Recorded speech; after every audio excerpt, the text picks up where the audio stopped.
नमस्कार दर्शकों, खबरों की खबर के इस कार्यक्रम में हम बताने वाले हैं आपको उस त्योहार के विषय में जो वर्ष में 2 बार आने वाला इकलौता त्योहार है।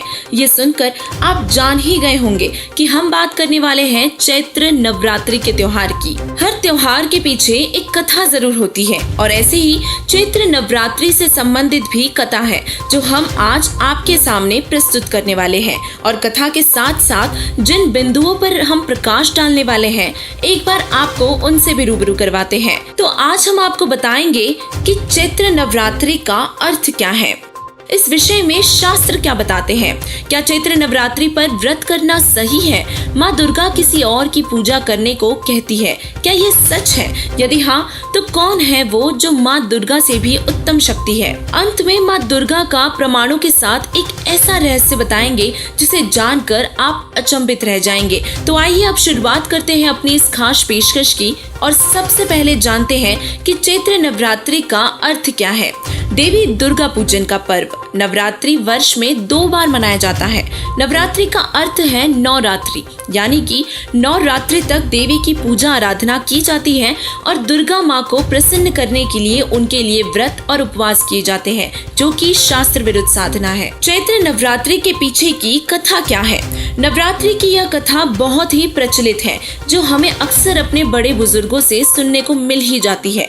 कथा कुछ इस प्रकार है। एक महिषासुर नाम का व्यक्ति था जिसका आधा शरीर मानव और आधा शरीर महेश यानी कि भैंस का था।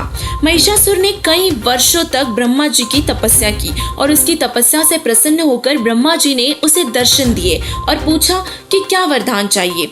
महिषासुर ने ब्रह्मा जी से कहा कि भगवान, मुझे ऐसा वरदान दो कि तीनों लोकों में किसी भी देवता व मानव द्वारा मेरी मृत्यु न हो। ब्रह्मा जी ने तथास्तु कहकर उसे ये वरदान दे दिया। इस वरदान को पाकर उसे अपने आप पर बहुत घमंड हो गया और उसने सभी देवताओं को प्रताड़ना शुरू कर दिया। उन पर आक्रमण करके उनके क्षेत्रों पर राज करने लगा। हाहाकार मच गई। सभी देवता परेशान होकर त्रिदेव से मुलाकात करते हैं और सभा में महिषासुर को नष्ट करने के बारे में चर्चा करते हैं। तब त्रिदेव यानी कि ब्रह्मा जी, विष्णु जी और शिव जी ने देवी दुर्गा को याद किया।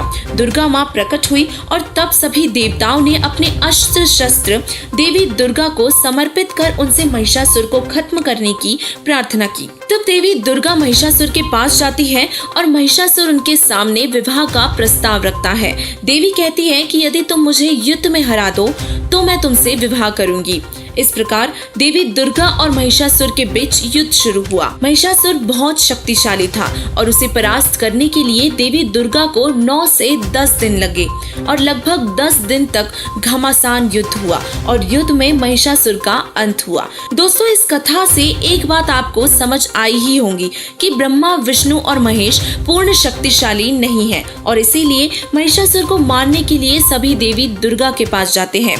दोस्तों, हिंदू धर्म में 3 देवों को भगवान का दर्जा दिया जाता है, जबकि सत्य ये है कि ये केवल 3 लोकों के भगवान हैं।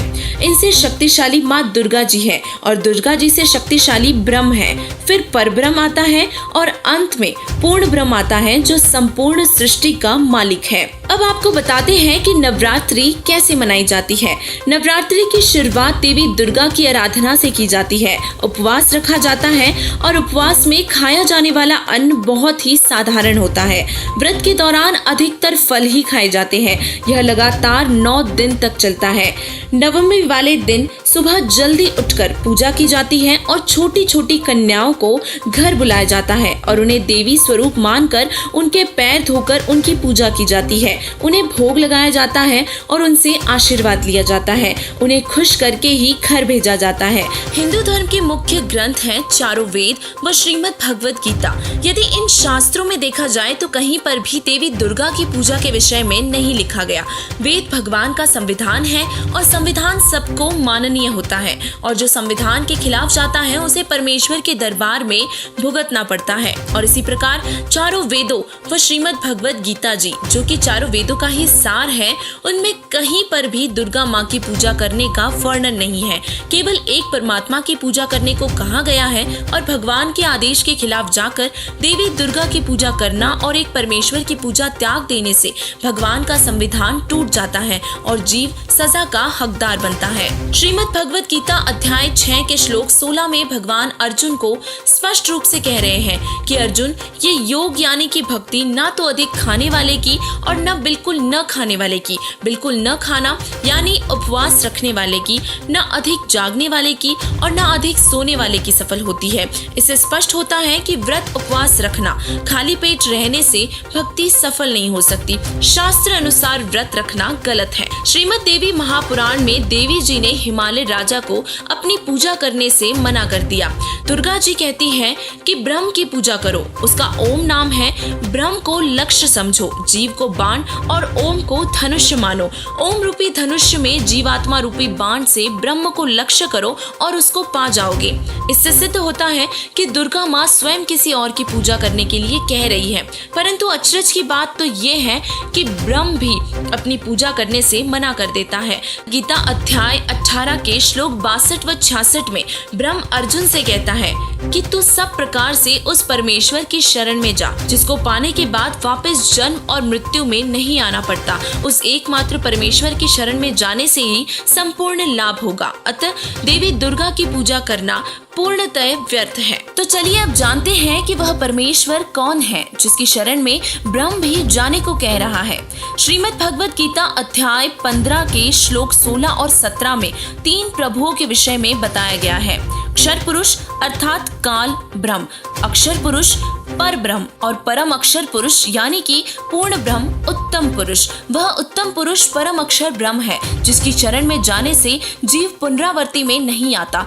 वह पूर्ण ब्रह्म कौन है, उसका क्या नाम है, ये वेद प्रमाणित करते हैं। यजुर्वेद अध्याय नंबर 5 के श्लोक नंबर 32, सामवेद संख्या 1400, अध्याय नंबर 12 खंड 3 के श्लोक नंबर 5, अथर्ववेद कांड नंबर 4 के अनुवाक नंबर 1 और श्लोक नंबर 7, ऋग्वेद मंडल नंबर 9 सूक्त नंबर 96 के मंत्र 17, 18 और 19 ये प्रमाणित करते हैं कि परमेश्वर का नाम कबीर है। इतना ही नहीं, सभी धर्मों के ग्रंथ भी प्रमाणित करते हैं कि कबीर ही परमात्मा है।